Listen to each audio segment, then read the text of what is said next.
If you can't find developer options on your Huawei MatePad Air after downloading the new OS, don't worry. On HarmonyOS 6.1, Huawei changed how you enable it. Here's the fix. First, we're going to go to Settings. And we're going to want to make sure we're in the About page, which is usually next to the nickname. Once we get here, we're going to want to go to Software Version and tap it 7 times. 1, 2, 3, 4, 5, 6, 7. Then we're going to put Enable and Restart. Click that. Put in your PIN code and allow it to restart. It usually takes a little time.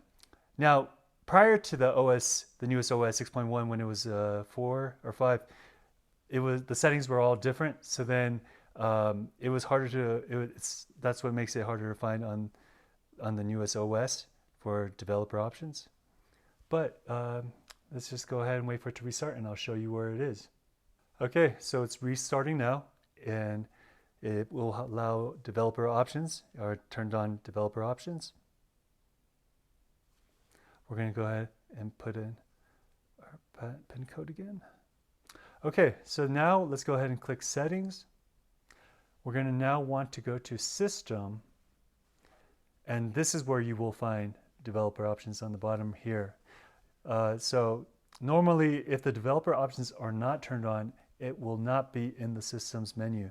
So in case you don't see it, you have to make sure that you turn on developer options, that it is enabled. And that's where you'll find the developer settings enabled right here, developer options. Okay, guys, so that's the fix. If you could not find the developer options on your Huawei MatePad Air, it's most likely because the new OS changed the settings, so then it's harder to find. If this video has helped, please consider liking, subscribing, or commenting. I appreciate it. See you next time. Bye-bye.